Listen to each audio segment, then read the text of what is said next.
2NURFM.com, a broadcast service of the University of Newcastle. It's that time of the week where we take a look at state and federal politics. We do that as we invite in the University of Newcastle Associate Professor in Politics, Dr. Jim Joes. I've got an interesting topic for you today. Good morning, Dave. Nice to have you here. We're exploring, if elected as Prime Minister, what major changes do you think the Coalition Leader Tony Abbott would make? Well, Dave, that's a very difficult question to answer in this respect, that while Tony Abbott is actually making noises from time to time about taking a tough stand on this, let's say, climate change, at the moment he's in the camp of the denialists and basically is in a totally different space at present. He's also announced in the past that he's going to repeal the carbon tax. The carbon tax, yes. The mining tax, or the mining resources tax.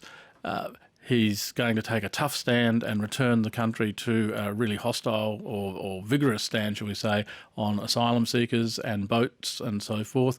Now, all of this is at the stage, shall we say, of pre-election rhetoric. It's differentiating the coalition from the government, attempting to exploit what they see, the coalition sees, as the weak points in the government's political position. And there are plenty of weak points, there's no doubt about that.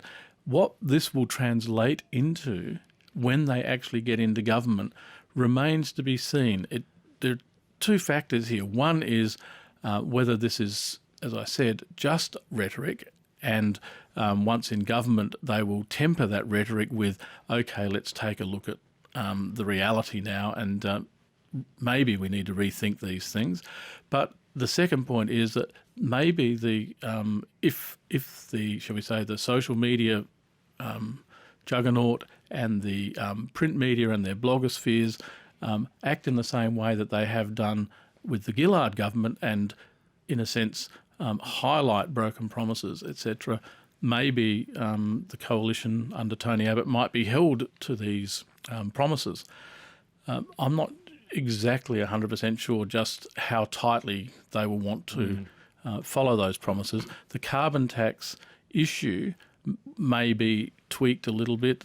They may want to repeal it, which is what they've said they'll do. But given what's happening across the world, countries are now, we're not the only country, and we were never the only country, but we are certainly now among a number of major industrialised nations that are putting into place some form of carbon tax, some form of attempt to try and reduce carbon emissions. And the carbon tax is a sort of, in part, a market-based approach, more regulatory at the moment, but eventually moving towards a more market-based approach.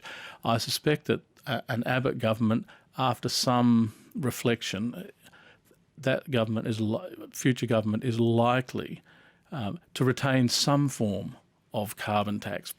I think that once in government, they will see that there's a sort of global dimension that they need to be thinking about, rather than scoring points off shall we say, a weakened government so that they can win the election. Having said that, the boat people one's obvious that they will probably stay very much on their stand that they can turn the boats back, although it seems to me that there's a lot more issues underlying some of this, given what came out on Four Corners and the hidden tape and the interview, shall we say, with an alleged people smuggler. So that the issue may be much more complicated, because this would appear to involve parts of the Indonesian institutions of government, if you like, the police force. So it's not just simply we're going to turn the boats back, because they need the cooperation of Indonesia, and there are problems there at present. So the tough stand may not be quite as tough in practice. They may have to modify how they go about it. The mining tax, nobody would even know the difference, because the resource tax didn't really bring in the resources that the Gillard government hoped for, and that when Kevin Rudd as Prime Minister first suggested it. The coalition, in abolishing it, would have no effect, but it would be a symbolic thing. So I guess if we were to look at particular acts, well, yes, they would abolish that. But the carbon tax, I think, is something that is not quite as cut and dried as they have been making out in terms of election rhetoric. I may be totally mistaken on this because they have made a big deal of it, and like I said, there may be pressure brought to bear. But I think it's one of the things we have to keep in mind is that when oppositions make bold claims and bold statements, we have to see that in the context of differentiating themselves from the incumbent government. Once in government, parties often temper some of the bold things, and the policy detail, shall we say, the core policies of the coalition have yet to be mapped out. And I think once we see some of those mapped out, we'll be in a better position to understand and be aware, if you like, of how the coalition will actually govern. The other thing that may well happen, one almost expects this as a matter of course when a new government comes into power, when a new party takes into power after another party's been in power, they will often turn around and say, well, the budget is, we have a really bad budget situation, they've left a mess. And so we can expect that, yes, there will be the outgoing government has left us a mess. We have to tidy that up before we can do A, B, C and D. So it's I guess, difficult to know exactly what the specifics will be, but I think we can sort of get a big brush picture here that some of the bold claims will be dealt with. Whether they'll be dealt with in the way that they've been projected remains to be seen. And one more quick question while I've got you here. Should the Abbott government be in at the end of this year, do you foresee him and that government being different in its ideals and its direction to that of the past coalition government, which was led by one who's considered as one of the great prime ministers in our history, John Howard? Do you think they'll be much different to that? Well, that's a complicated question. It sounds simple, but it's complicated because each prime minister of a given party likes to put their own stamp on, shall we say, their own stamp on history. So they want to differentiate themselves from previous leaders of their own party. Yes, John Howard wanted to be seen as the heir, the legacy of Sir Robert Menzies as the Prime Minister, but he didn't want to be seen in the context of other Liberal Prime Ministers, John Gorton, Harold Holt, Malcolm Fraser, for example. In fact, there was quite a deep ideological divide between Malcolm Fraser and John Howard. So John Howard looked back to Menzies rather than to Malcolm Fraser.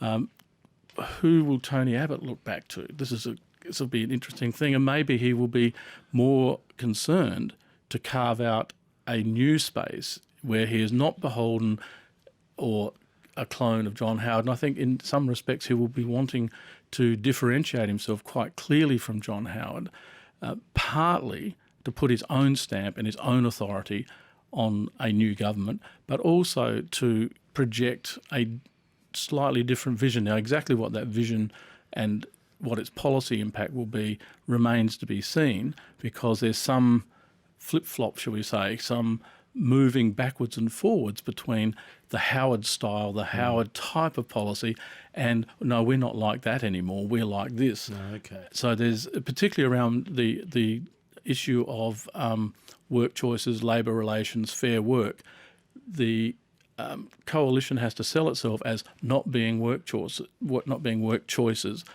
and to be, yes, we care about the workers and we have the best interests of workers at heart, but we also have the best interests of business and employers at heart. So we want to see a workable relationship where everybody gets their just desserts. They don't want to project themselves in the work choices mould where we, as a voting public, have basically said, no, we don't like that. So there's going to be a sort of, shall we say, delicate manoeuvring where Tony Abbott as leader has to appeal on the one hand to sort of business supporters and employers, but without alienating the sort of wage-earning voters who are the ones who are actually going to put him in. If he alienates them too rapidly and too deeply, then we'll be looking at perhaps a one-term government. So coming back to your question about how the opposition, how Tony Abbott will project himself as Prime Minister, I suspect that he will be trying very hard not to be seen as something out of the past, but something that is relevant for 2014 and beyond. Thank you for that, Jim. Back with us next Tuesday My morning. pleasure, Dave. From the University of Newcastle, Associate Professor in Politics, Dr. Jim Joes at 2NURFM.